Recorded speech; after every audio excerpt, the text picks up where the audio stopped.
Lo primero que quiero es daros la bienvenida a todos los que estáis hoy aquí, a esta terraza del Ayuntamiento de Almería. Bienvenidos a esta convocatoria que hacemos de forma conjunta, todas las entidades, las administraciones, los colectivos, las asociaciones que desde hace ya algunos meses venimos trabajando en los actos de celebración del milenio del Reino de Almería. Como digo, bienvenidos a esta terraza, a este sitio tan singular, donde tenemos una maravillosa vista de la Alcazaba, de nuestro monumento más importante de toda la provincia de Almería, y que desde luego queremos que sea el centro de todas las celebraciones del milenio, como no puede ser de otra manera. Esta tarde os hemos convocado aquí para presentar la que será la imagen de la celebración, la imagen de todos los actos de celebración de esta efeméride.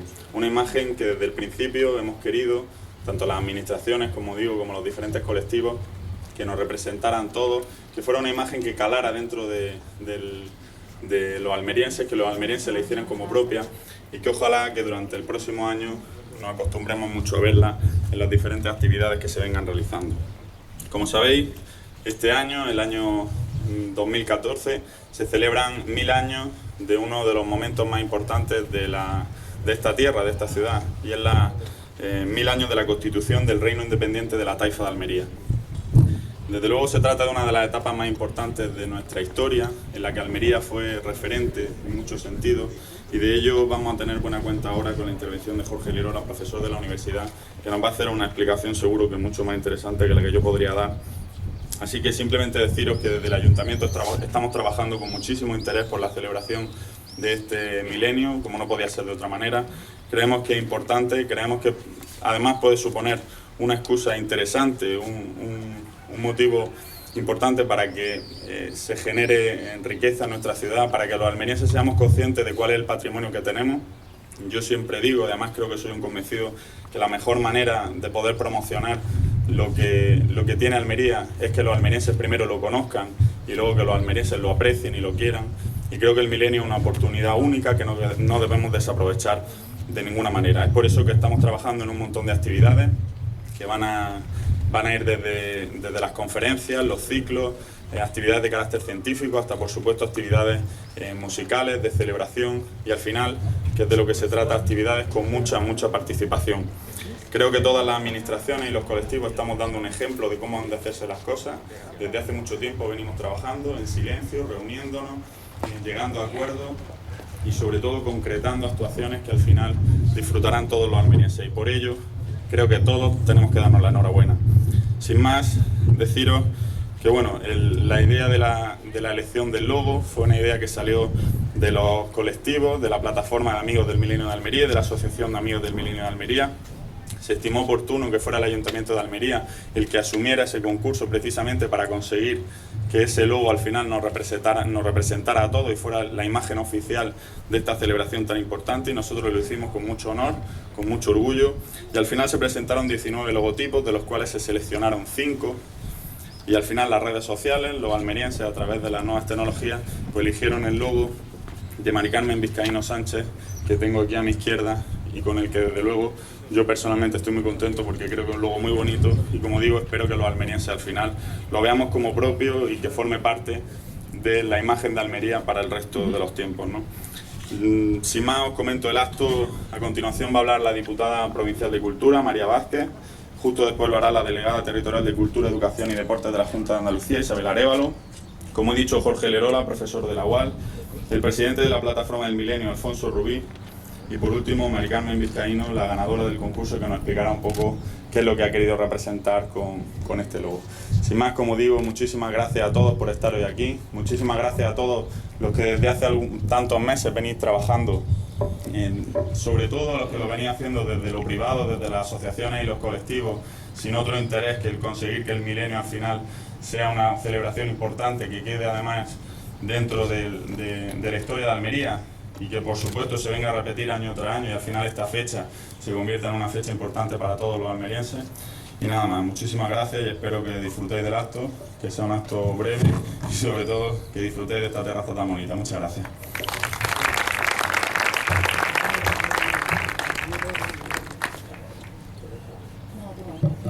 Buenas tardes a todos. Yo voy a ser también muy breve.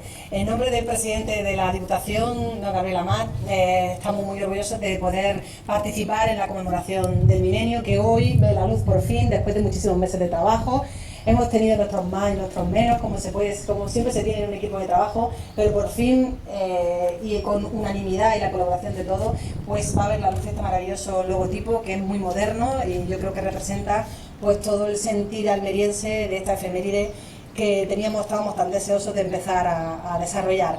Así que nosotros, dentro de un mes y poco escaso, se presentará la programación con todas las actividades que se van a hacer en este trabajo interadministración y en colaboración con todos los almerienses y todos los colectivos, como bien ha explicado mi compañero Ramón. Y solo me queda a mí, para dar paso a Isabel, es dar la enhorabuena, no solamente por supuesto a las administraciones, que es nuestro deber, ¿no?, sino a todos los ciudadanos, todos los colectivos, todos los simpatizantes, las personas anónimas que se han acercado a las reuniones que hemos estado teniendo y que han querido poner y aportar su granito de arena a que esto sea posible. Así que inauguramos el Milenio de Almería con este logotipo. Muchísimas gracias a todos y le doy paso a Isabel. Gracias.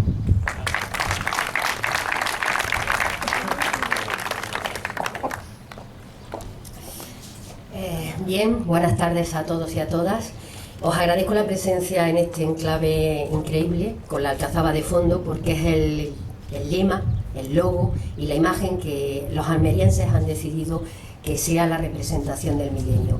Sabemos que estamos dando el pistoletazo de salida a un año completo de actividades. Se va a extender desde julio de 2014 hasta julio de 2015 y, como han dicho Ramón y Mar, estamos trabajando mano a mano con todos vosotros para conseguir que sea una oportunidad para Almería. Estamos pensando en todos los colectivos y agradecemos vuestra colaboración y vuestras aportaciones, pero también estamos pensando que es una oportunidad única para la ciudad en colectivos relacionados con el turismo, relacionados con las industrias turísticas, y vamos a poner todo nuestro esfuerzo personal. Lo estamos haciendo desde hace muchísimos meses, más de 9-10 meses llevamos haciendo una programación exhaustiva. Vamos a poner nuestro compromiso y nuestro empeño, como han dicho ellos, en una imagen de administraciones unidas en el interés común de la provincia de Almería, porque tengo que recordar que Almería capital es la gran estrella del milenio, pero que toda la provincia se va a involucrar. Yo, como delegada de Educación, Cultura y Deporte de la Junta de Andalucía, tenemos preparado, lo ha dicho María, adelantaremos en junio la programación conjunta. En la Alcazaba pensamos hacer la presentación.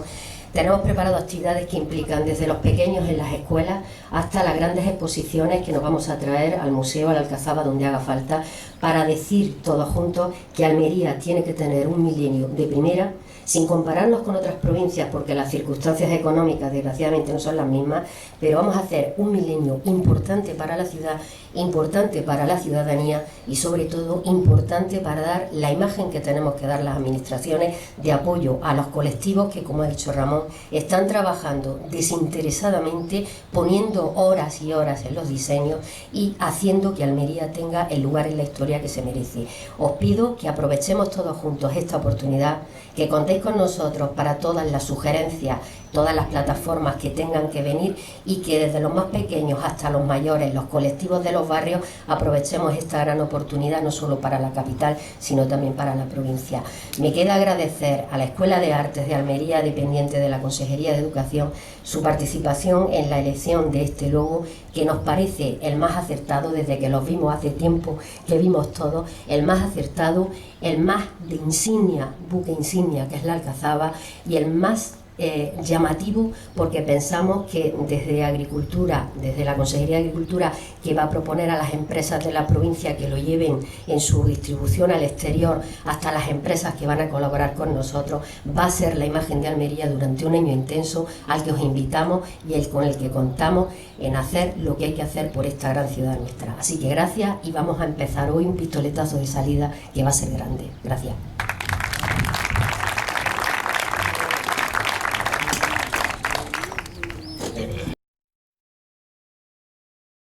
Buenas tardes. Me complace participar especialmente en este acto donde damos un paso importante, como se ha dicho, en la conmemoración del milenio de Almería, por cuanto que ya se ha elegido un logo que nos represente y que dé unidad a todos los actos que se van organizando para conmemorar este importante acto.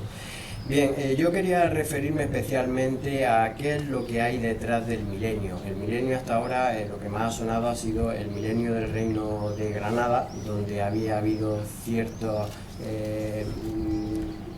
manipulación, por llamarlo de alguna forma, donde se daba la impresión de que era el reino nazarí de Granada, cuando en realidad lo que se estaba conmemorando era el reino civil de Granada, que no fue tan importante como el otro, o incluso en comparación con el de Almería, ¿no? Bien, voy a tratar de dar unas pinceladas para entender qué es lo que la importancia de ese milenio. No es solamente porque acaban unos gobiernos, terminan unos reinos y comienzan otros, ¿no? En ese sentido fue un proceso que comenzó en el 1009 y que continuó hasta el 1031, y lo que supuso fue el final de una dinastía muy importante, que era la dinastía Omeya, una dinastía que había gobernado en la península ibérica, la mayor parte de la península ibérica, durante más de 300 años. Es un hecho importante, porque incluso si nos referimos actualmente a la misma dinastía borbónica, la actual no llega. A los omeyas precisamente le debemos muchísimas cosas, ¿no? Con sede en Córdoba, y precisamente fue durante el califato omeya cuando se fundó Almería oficialmente en el 955. Es así que Almería en aquellos momentos pues ya tenía cierta relevancia, porque era de hecho el puerto califal de Al-Ándalus. Bien, como digo, se realizó el gobierno. No se produjo de la misma forma, y de hecho en ese sentido, pues por ejemplo, no se le ha dado, Sevilla no puede conmemorarlo hasta el año 1023, porque hasta el año 1023 no tuvo una independencia a través de los Banu Abbas. Fue tardía, si bien luego Sevilla se puso a la cabeza, fue la taifa más destacada, ¿no? Como digo, Granada sí consiguió esa independencia, un gobierno bereber en el 1013. Bien, voy a relatar un poco los hechos para situarnos en ese contexto, y voy a destacar brevemente una serie de fechas claves.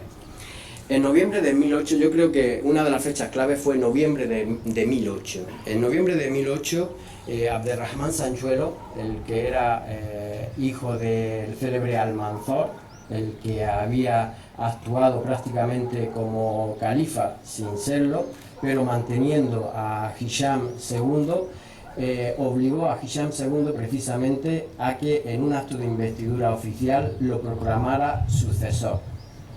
Ello suponía abrir la carta, decir de que terminaba una dinastía, la dinastía Omeya, que a la muerte de Hisham II le sucedería el hijo de Almanzor ya directamente como califa. Incluso se atrevió a proclamar a su hijo, que aún no tenía ni 2 años, como Hajib, como primer ministro, ¿no? Bien.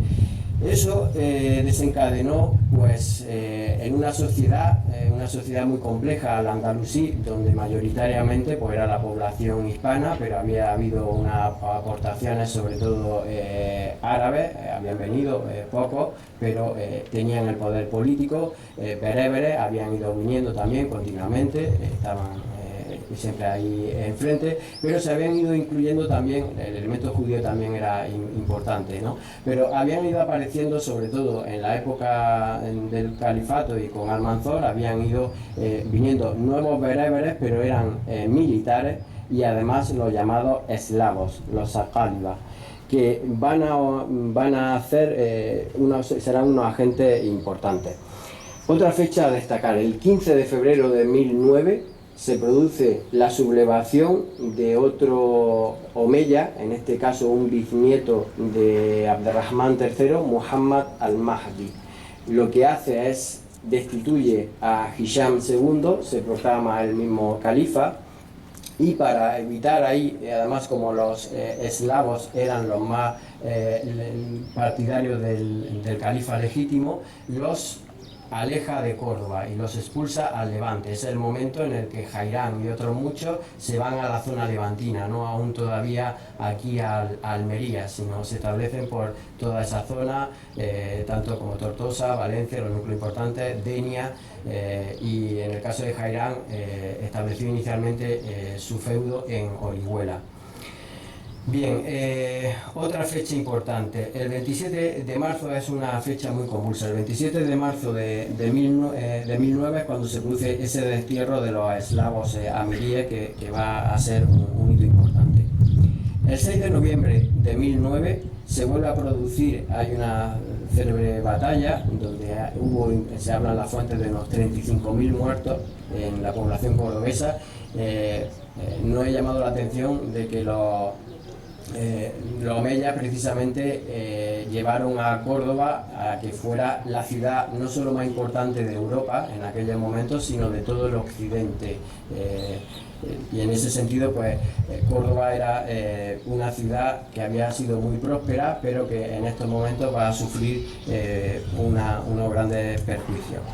Bien, el 6 de noviembre de 1009 se produce otra sublevación por parte de Suleimán al-Musta'in, era otro omeya. En realidad, como ha sucedido, si vemos la historia, vemos que aunque aparecen estos gobernantes, detrás cada uno de ellos llevan otros partidarios, no son realmente no los que están realmente en ese poder, sino que hay un poder a la sombra. En ese sentido, Suleimán al-Musta'in se va a apoyar sobre todo en los bereberes, en todos esos bereberes que habían ido entrando en el ejército. Van a empezar ya grandes saqueos de Córdoba. Bien, otra fecha importante, nuevamente el 31 de mayo de 1010, donde sucede lo contrario ahora. Muhammad II, que había huido de Córdoba, vuelve a suplantar a Suleimán, vence a Suleimán al-Musta'in, en este caso apoyado ahora en los eslavos, y comienza otro gobierno. Mientras tanto, el califa legítimo, Hisham II, siempre había habladuría, que había muerto, pero parece que había sido destituido y estaba encarcelado. Hito también importante va a ser el 22 de junio del 1010, donde es derrotado ahora de nuevo Muhammad II, y va a volver el califa Hisham II. El 23 de julio, precisamente, apoyado por esos eslavos, vuelve ese califa Hisham II y es asesinado Muhammad II.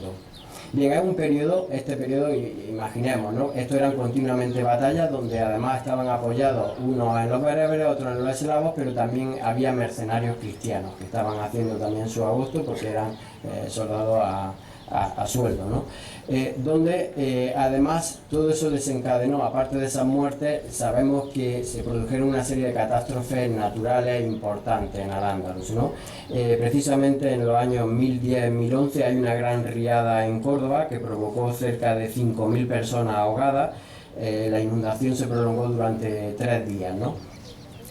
A través de un autor almeriense muy importante como Ibn Játima, que nos ha dejado bastante obras, una de ellas, el Tratado de la Peste, precisamente lo que hizo fue un repaso a todas las epidemias anteriores que había habido en Al-Ándalus, ¿no? Y como no podía ser menos, pues se ocupó, aunque él es un autor del siglo XIV, se ocupó de esta a partir de los datos de un cordobés coetáneo a los hechos, Ibn Abil Fayyad, uno de esos cordobeses, como otros muchos, que vinieron aquí a Almería, pararon aquí en Almería, porque Almería, vamos a ver que va a ser una ciudad que no llega a suplantar a Córdoba en esplendor, pero va a tener un gran auge. En ese sentido, lo traduzco literalmente de esta obra, está todavía inédita. En el año 401, 1010-1011, Proliferaron las muertes por la peste en Córdoba y los alrededores hasta el punto de que se enterraban cada día más de 500 personas. En cada uno de los grandes cementerios de Córdoba se producían más de 100 entierros. Se quedaron vacíos los callejones y los zocos. Ante la peste y la carestía de alimentos, la gente que quedaba en Córdoba era escasa, pues huían de ella y se marchaban a otras localidades. Hay una obra que es muy interesante y que os recomiendo a todos que la leáis, que es El collar de la paloma, de Ibn Hazm, que además precisamente es clave en los hechos que estamos haciendo, la conmemoración de este milenario, ¿no? Ibn Hazm además es prototipo porque él mismo nos lo recuerda en ese libro, un libro que está contemplado como la mejor obra andalusí literaria, ¿no? Donde además la escribió precisamente para un almeriense que debió de actuar de mecenas. Desgraciadamente no conocemos su nombre, pero él nos habla de algunos recuerdos de aquí en Almería, porque fue él mismo, sería este mecenas el que se lo pagó. Se ha conservado en un manuscrito único que está en Leiden y no está completo, sino que está el mismo copista oriental dice que ha apodado la obra. Pero como digo, Ibn Hazm representa muy bien todo lo que está pasando y nos lo describe en primera persona, porque nos habla primero cómo su hermano Abu Bakr, con 22 años, muere en esa epidemia de peste. Él mismo, ante todos los sucesos que están sucediendo, el 13 de julio, sabemos incluso la fecha, el 13 de julio del 1013, decide abandonar Córdoba y se establece aquí en Almería, ¿no? Y es precisamente aquí donde va a ir gestando. Él luego va a volver aquí porque luego lo van a expulsar de Almería por hechos que luego no vienen ahora al caso, ya lo relataremos en otro momento. Bien, fecha clave es la del 18-20 de abril de 1013. Esa es la fecha ya determinante donde Suleimán al-Musta'in, el que estaba apoyado en los bereberes, saquea Córdoba durante 3 días y se producen el mayor número de muertes de cordobeses. Entre ellos también, todo lo indica que Hisham II es asesinado precisamente por el hijo de Suleimán. Es ya uno de los inicios, aunque el califato se va a prolongar de Córdoba, se va a prolongar hasta el 1031, será la fecha en la que primero Suleimán al-Musta'in, para evitar todos esos problemas que había por la acumulación de tropas en Córdoba, ya habían expulsado anteriormente a los eslavos, aunque había esa injerencia, decide que los bereberes se establezcan en otras ciudades, ¿no? Y de hecho ahí es cuando los bereberes ziríes son establecidos en la zona de Elvira, Granada, y empieza ese auge de la conmemoración de la taifa de Granada. Bien, como digo, ese es el desencadenante y va a suponer pues que se vaya recrudeciendo esa guerra civil que fue una agonía terrible durante muchísimos años, pero el que a nosotros nos interesa es la figura de Jairán. Aquí había otro eslavo que estaba gobernando, ese Aflas, que se había impuesto también, porque cada vez que había un cambio de gobierno en Córdoba, pues a su vez también repercutía en los cambios de gobierno locales, ¿no? Donde generalmente había lucha, y vemos pues que aquí las mismas autoridades estaban luchando una contra otra. Y va a ser Jairán, que tenía la base él en Orihuela y que parece que aglutina a la mayor parte de los eslavos, y va a ser uno de los generales más importantes junto a Mujahid, el que se va a establecer en Denia, otro territorio que va a tener una gran proyección, el que elige finalmente, conquista Murcia y finalmente viene a Almería y se establece aquí. Y esto es lo que vamos a conmemorar. Y se va a iniciar un periodo de prosperidad para la ciudad, que ya venía de antes, pero va a continuar y se va a incrementar. ¿Por qué elige Jairán establecerse en Almería?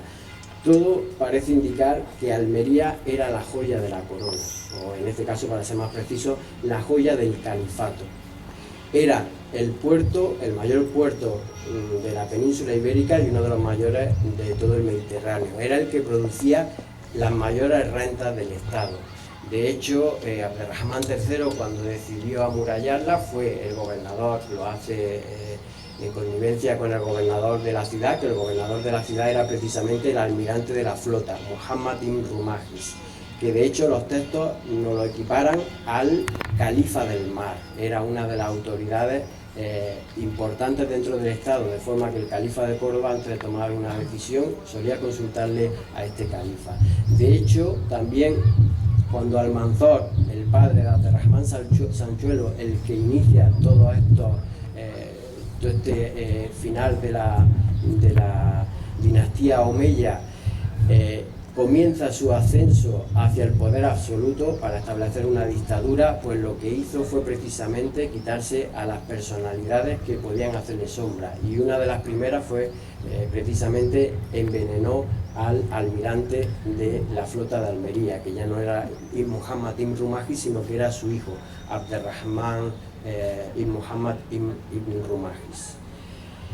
Bien, ese va a ser, a partir de ahí, va a empezar un desarrollo, va a continuar, porque Almería tenía ya un desarrollo, pero va a incrementarse ese desarrollo porque en todos esos disturbios la población de Pechina se vino a establecerse en Almería, se estableció un clima de seguridad, de un estado muy sólido, y en ese sentido, pues aquí en Almería podemos, como digo, podemos conmemorar, y creo que debemos de conmemorar, ahora explicaré por qué, ¿no?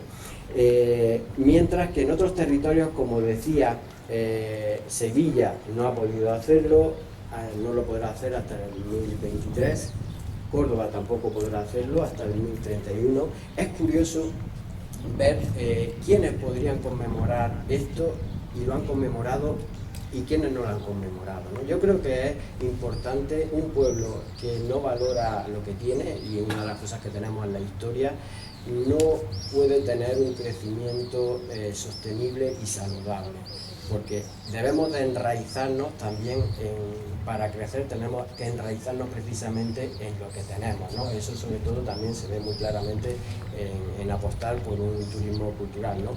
En ese sentido, pues Granada en este caso tomó la delantera.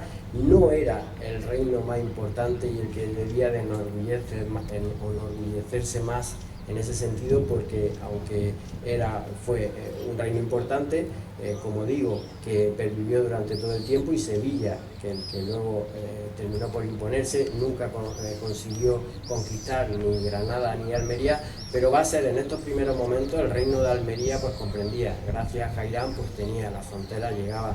Murcia, por ejemplo, no puede conmemorarlo tampoco porque era parte de Almería, Alicante igual, ¿no? Jaén exactamente igual, era parte, en esos momentos dependía se gobernaba desde Almería. Bien. Ha habido otras ciudades, como por ejemplo Badajoz, que sí ha hecho algunas conmemoraciones, pero tampoco, bueno, ahí era una dinastía, primero eslava y luego bereber.